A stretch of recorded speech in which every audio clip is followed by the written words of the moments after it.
আচ্ছা কর। এক দেশে এক রাজা ছিল, তার নাম আবুল। এখন বলেন তো সবাই তাকে কি বলে ডাকতো? যেহেতু তার নাম আবুল, সেহেতু সবাই তাকে আবুল রাজা বলে ডাকতো। ওই দেশে একটা রানীও ছিল, তার নাম চুতমা। এখন বলেন তো ওই দেশের সবাই রানীকে কি বলে ডাকতো?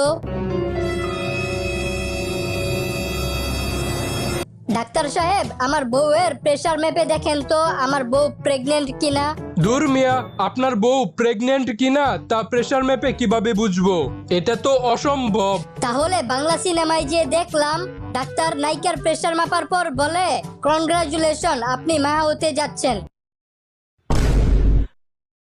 সবাই শোনো, আমাদের দেশে রোহিঙ্গারা 5 বছর ধরে আশ্রয় নিয়েছে। এই 5 বছরে 50 লক্ষ সন্তান জন্ম দিয়েছে। বর্তমানে আরো 10 লক্ষ মহিলা গর্ভবতী। স্যার, আমার একটা কথা মাথায় ঢুকতাছে না। কি কথা? রোহিঙ্গারা কি আমাদের দেশে আশ্রয় নিতে আসছে নাকি হানিমুন করতে আসছে?